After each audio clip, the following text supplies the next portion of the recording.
Chosen one, you did not stumble here by accident. You were summoned. The very hand of heaven placed this message in front of your eyes.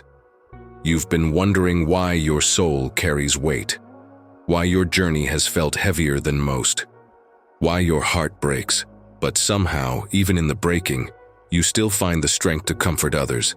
This is not coincidence. This is calling. Your pain is not ordinary pain.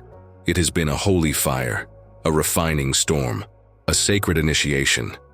And today, chosen one, I must reveal to you the mystery hidden in your wounds, the mystery of the reverse trauma effect. The world told you that brokenness makes you weak, but heaven whispers a greater truth, that every fracture in your spirit became a channel, that every scar became a map, that every tear watered the soil of someone else's healing. Yes, you were chosen to heal others not in spite of your breaking, but through it. And yet this truth is not easily seen. Many walk their whole lives missing it. But if you remain until the end of this message, I will hand you the key. The final revelation that will shift how you see every trial you have ever endured. So listen carefully, don't drift. This is not entertainment, this is encounter. This word was meant for your spirit, and only your spirit can receive it. And if your heart feels this already stirring, pause and make a declaration of faith. Like this video now, subscribe to align yourself with prophetic words in season, and type 7 Thessalonians 7 in the comments, because 7 is the number of divine completion.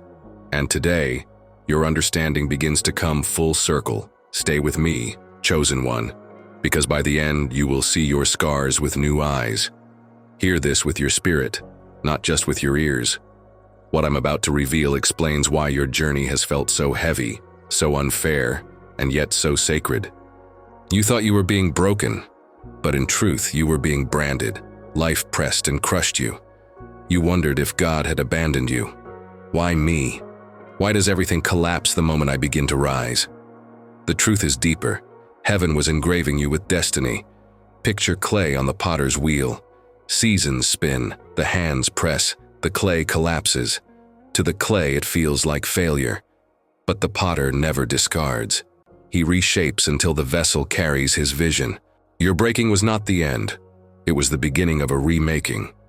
The world sees fractures as weakness. Heaven sees them as entry points. Every crack became a doorway for light. Every scar, a signature of survival. Every breakdown, the soil for breakthrough. Trauma seemed to steal from you, yet it deposited wisdom, compassion, vision, authority. Psalm 34:18 declares, "The Lord is close to the brokenhearted and saves those crushed in spirit." It was not when you were strong, but when you were broken that he was nearest. You may have felt abandoned, but you were embraced. You may have felt forgotten, but you were being refined. You may have felt crushed, but you were being carved into shape. Diamonds form under pressure. Olives release oil only when pressed. Grapes must be crushed to release wine. Clay must be broken to carry glory. Why did it feel like collapse after collapse? Because heaven was producing something that only breaking could release. And here is the mystery.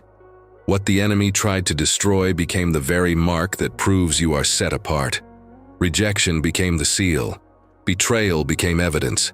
Loneliness became the chamber where heaven whispered secrets to your soul.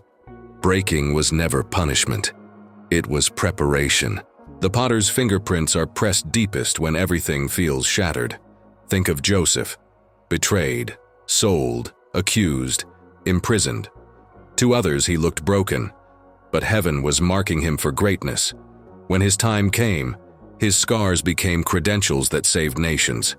This is your story too. You did not survive random pain. You survived prophetic pain. Breaking wasn't destruction, it was instruction. Take a breath. Let this truth soak in. You asked, why so much pain? The answer, because your life carries greater purpose. But breaking is only the first chapter. A vessel is not finished when shaped. It must face the fire. Fire terrifies most. It looks final, destructive, yet fire purifies, strengthens, seals the vessel to carry what it was designed for. Your fire may already be burning. Do not fear it. The same hands that shaped you hold you in the flame. Breaking was the marking. Fire will be your refining. And if you thought breaking revealed who you are, wait until you see what fire reveals. Stay close. In the next part, you'll discover why the fire you feared was never meant to consume you, but to reveal the gold within. You survived the breaking, and now you stand before the fire. This is the place most fear. Fire looks destructive, final, unbearable. But listen, fire is not the end of you. It is the refining of you. When the potter finishes shaping clay, he places it in the furnace. Only in blazing heat does clay become strong enough to carry purpose. Without fire, the vessel cannot fulfill its calling. Do you see what this means? Your trials, betrayals, losses, rejections were not sent to destroy you. They came to burn away what could not remain. Gold cannot shine until fire removes impurities. So it is with your spirit. Flames expose what is false, what is temporary, what cannot stand before destiny. Remember Daniel's 3 friends, Shadrach, Meshach, and Abednego. Thrown into the furnace, yet the fire lost its power. They walked unbound, untouched, because heaven was with them. And there was a 4th man in the fire, one like the Son of God. The same is true for you. You were never alone in your fire. Heaven walked with you, ensuring the flame purified but did not consume. Isaiah 43:2 promises, "When you walk through the fire, you will not be burned. The flames will not set you ablaze." This is not metaphor only. It is prophecy over your life. Think back to seasons when you thought you wouldn't survive. Yet here you are, yes, scarred, yes, marked by heat, but still standing, shining even brighter. The fire stripped illusions, burned away chains, revealed what is eternal. That's why people look at you now and ask, how do they still stand? How do they still smile? How do they still heal others while carrying their own scars? The answer: because you endured what others could not, and in the furnace, heaven proved you unshakable. But let me speak gently. I know the fire hurt. Loss piled upon loss. Opportunities vanished. Pieces of yourself felt stolen forever. It seemed cruel. Yet what burned away was never part of your eternal calling. Only what was true remained. Fire reveals gold, and gold shines brighter after heat. The enemy feared your fire. Each time flames rose, he thought you would quit, bow, lose faith. But you emerged stronger, carrying a testimony no one can take. Think of Job, tested with fire, stripped of wealth, family, health. Yet heaven restored him double.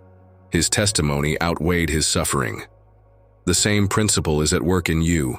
You are being positioned to carry weight, healing, and divine authority. The fire you feared will soon become your testimony. The furnace that tried to consume you will prove you cannot be destroyed. Others will draw near, not to see you burn, but to receive your light. But fire is not the final step, because a purified vessel is given purpose, and that purpose is hidden in the very places of your wounds. Stay with me. In the next part, I will reveal why your scars, the very places you bled, are the same places where healing now flows. Your fire revealed the gold within. But now comes the mystery most overlook. The very places where you were wounded, the scars you tried to hide, are the portals where heaven releases healing for others. The world says scars mean defeat. Heaven declares scars mean authority. The enemy whispers, you're still bleeding, still broken, still weak. But heaven thunders, through your wounds, others will find life. Think of Jesus after his resurrection. He didn't hide his scars. He showed them. Thomas believed when he touched the pierced side.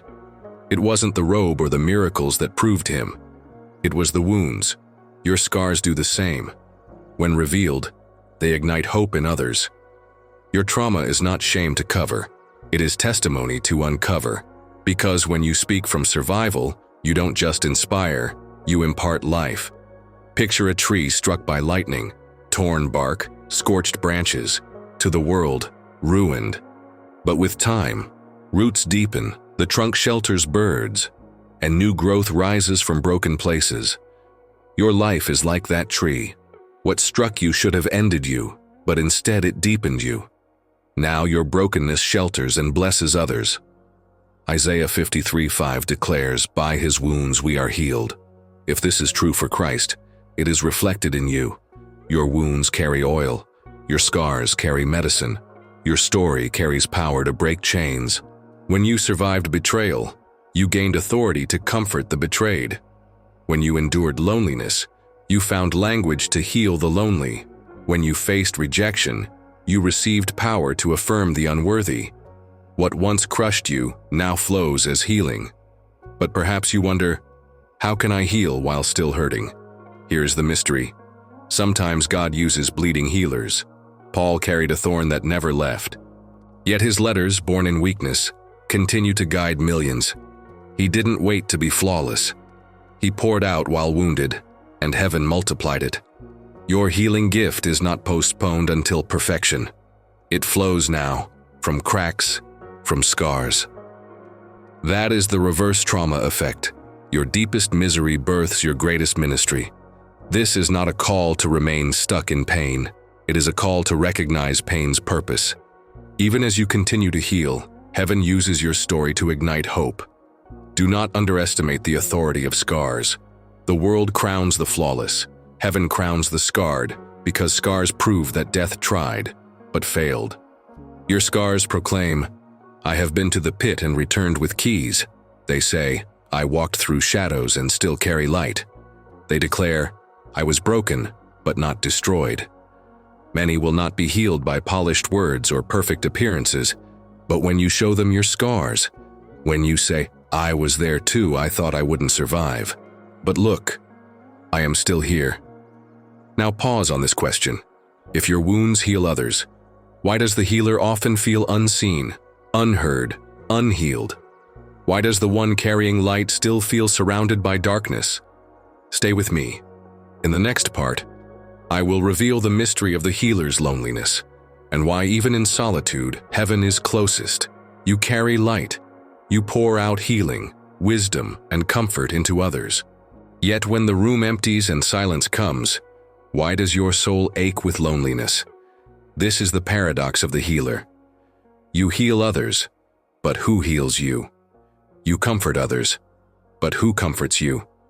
You pour out until empty, and still feel unseen, overlooked. But hear this, your loneliness is not a curse. It is holy ground. The hidden chamber where heaven meets you face to face. Think of Elijah. He called down fire, defeated false prophets, proved God before a nation. Yet soon after, he collapsed in the wilderness, crying, "I am the only one left." But heaven answered, "I have reserved 7,000 who have not bowed to Baal." Elijah felt alone, but he was not abandoned. So it is with you. Loneliness pulled you from distractions so you could hear heaven's whisper. It stripped false connections so you could recognize the true. It silenced noise so you could hear the still small voice. The world calls isolation weakness. Heaven calls it preparation. Picture a lighthouse. It stands on the edge of the sea, guiding ships in stormy waters. It shines for many, yet remains alone. You are that lighthouse, unseen, but essential. Yet your heart longs for companionship, for a tribe that sees your spirit. Heaven has heard that cry. Even lighthouses are not meant to stand forever in solitude. Your loneliness is seasonal, not eternal. It is the soil where your true tribe will be planted. Prophetically, your tribe is coming. Those who recognize your light carry oil for your fire and speak your language of the Spirit. But first, heaven had to separate you, for oil cannot mix with water, and destiny cannot mix with distraction. Remember the promise, "I will never leave you nor forsake you." Hebrews 13:5. Even in silence, heaven was near. The ache itself was proof you were set apart. But here is the deeper truth. Loneliness was training. Training your spirit to walk with God in ways others cannot. Training you to hear whispers others miss. Training you to stand alone so that when you stand before crowds, you will not be shaken. Do you see it now? The solitude you hated became the soil of strength. In silence, you built intimacy with heaven that no one can take. But this chapter is shifting. The season of isolation is giving way to a season of connection. Your scars prepared you for tribe. Your fire prepared you for family. Your healing prepared you for community. And soon, those destined for your path will find you. But let me leave you with this. Loneliness is the threshold to mantle. Every servant of destiny walked through solitude before walking in authority. Heaven never gives a mantle to one who cannot bear silence. In the next part, I will show you how your pain has qualified you for a mantle of authority that no man can steal. You walked through breaking. You endured fire. You carried wounds that healed others. You stood in loneliness. And now heaven whispers, you are ready for your mantle. Mantles are not handed to the untested. They are reserved for those who survived what should have destroyed them.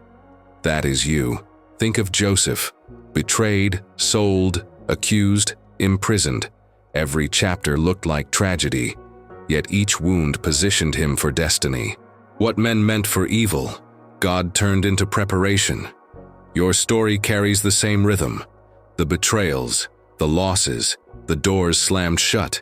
They were not rejection. They were stairways to your throne. Every warrior carries scars, but not every scar carries a mantle. What sets you apart is this. You refuse to let pain turn to bitterness. Instead, you let it drive you to heaven. Because of that, you are entrusted with authority. Your mantle is not a robe of comfort. It is a sword forged in fire. It is weight borne from wilderness. Perhaps you still feel unqualified. How can I carry a mantle while still hurting? The answer, your pain is what qualified you. Without scars, you would not understand the cries of the broken. Without loneliness, you would not feel the ache of the unseen. Without fire, you would lack authority to guide others through flames. Your mantle rests on you not because you are perfect, but because you are proven. Genesis 50:20 says, "You intended to harm me, but God intended it for good, to accomplish what is now being done, the saving of many lives." This was Joseph's testimony. It is also yours. The enemy tried to disqualify you with trauma. Heaven reversed it. Your shame became the shoulders strong enough to carry authority. Your mantle is heavy, but it is holy. It proves your breaking was not in vain. And when you carry this mantle, doors will open. Opportunities will seek you, not because you chased them, but because you were appointed. Yes, opposition will rise, but it cannot prevail, for your authority flows from the throne. Think of David, ignored by family, hunted by Saul, hidden in caves. Every cave prepared him for a crown. When his time came, his mantle could not be denied. This is your pattern too. You are stepping into a mantle season. Do not fear resistance. Mantles attract warfare. The same God who kept you through breaking, fires, and loneliness will keep you now. But a mantle is never just for the one who carries it. It is for lives you will touch, generations you will impact. Your mantle is bigger than your life. It is legacy. So here is the question. If your pain produced a mantle, what does that mantle unlock? What is the ultimate purpose of carrying scars, fire, loneliness, and authority? The answer lies in the mystery called the reverse trauma effect. In the next part, I will unveil it fully. Once you see it, you will never view your past the same again. Now I must reveal the thread weaving through every chapter of your story, the reason you survived, the truth your spirit has been waiting for. It is called the reverse trauma effect. The world says trauma breaks you forever, that what is stolen can't be restored, that shattered lives never become whole. But heaven declares, in God's hands, trauma becomes a weapon of healing. What was meant to silence you becomes your sound. What was meant to chain you becomes your key. What was meant to bury you becomes your seed. Think of a seed. It must be buried, pressed into darkness and cracked open. To the outside eye, it looks destroyed, but in reality, it releases life. Your trauma was that soil. Your pain was that pressure. Your breaking was that cracking. What looked like destruction was birth. This is the reverse trauma effect. The wound that nearly killed you now carries resurrection for others. The place you bled now flows with oil. The scar you hide now guides others home. Paul once pleaded for his thorn to be removed, but the Lord said, "My grace is sufficient for you, for my power is made perfect in weakness." 2 Corinthians 12:9. The thorn did not disqualify him, it revealed grace. Your wounds don't silence you, they amplify God's voice. Every sleepless night, every betrayal, every tear, none were wasted, all were transformed. Your pain became your platform, your misery became ministry, your scars became scrolls, letters from heaven etched in flesh, declaring, "This one survived and carries authority." Perhaps you ask, but why me? Why was my suffering heavier than others? Because your calling is weightier. Your oil required pressing others never endured. Think of Esther, an orphan, hidden, prepared in obscurity. When her moment came, her mantle saved a nation. Your preparation has been equally heavy because your assignment is equally great. And here is the last layer. The reverse trauma effect not only heals others, it heals you. When you speak from scars, when you comfort from wounds, you begin to experience the same healing you release. For whatever you pour out in faith, heaven returns in abundance. This is why the enemy fought you so violently. He feared the moment you would realize nothing was wasted, that your trauma became your weapon. Because once you see it, you are unstoppable. The reverse trauma effect doesn't erase the past, it redeems it. You still remember what you endured, but the sting is gone, the shame broken, the story reversed. Now you look back and see prophecy. Every valley was training, every wilderness sharpening, every loss alignment. That is why your story carries fire. When you tell it, it releases oil. When you reveal it, it carries resurrection. But here is the final cliffhanger. If your pain has been reversed into power, what is the ultimate revelation? What is the last key heaven wants you to hold? Stay with me. In the conclusion, I will hand you the missing piece. The truth that your survival was never punishment, but preparation for a destiny that nothing can steal. We have walked together through breaking, through fire, through wounds, through loneliness, through mantle, and through reversal. Now I must hand you the last key, the truth your spirit has been waiting for. Your survival was never random. Your pain was never punishment. Every chapter you endured was preparation for who you are now. You carry weight because heaven trusted you with it. Your battles were intense because heaven knew you could rise. You survived when others did not because you were preserved for assignment. Do not despise your scars. They are not stains. They are seals. Do not regret your tears. They watered the ground of your calling. Do not fear your past. It no longer accuses you. It equips you. The final revelation is this. Your identity was never broken. Your calling was never lost. Your destiny was never canceled. Every breaking shaped you. Every fire refined you. Every wound gave you authority. Every lonely season birthed intimacy with heaven. Every mantle became reversal. And now heaven declares you are anointed, unstoppable, unshakable. If trauma was meant to bury you, then your rising is proof you are eternal. If pain was meant to silence you, then your voice now carries resurrection. If loss was meant to empty you, then your overflow is testimony that you cannot be defeated. Your life is not accident. It is divine strategy. Your scars are not random. They are prophetic. Your story is not broken. It is holy. Now seal this word with declaration. Say it aloud. I am chosen. My wounds are not weakness. They are weapons. My pain was not punishment. It was preparation. My scars carry healing. My life carries destiny. And nothing can stop what heaven has placed within me. Let this truth echo in your spirit. Your journey was not wasted. Your trauma was reversed. Your survival was your initiation. And now, your destiny begins. If this word ignited you, seal it in faith. Like this video, subscribe, and type in the comments, "I am chosen." Because speaking, it is alignment with heaven. And share it, because someone's healing is waiting for your obedience. Heaven guided you here all along. Your story is not ending.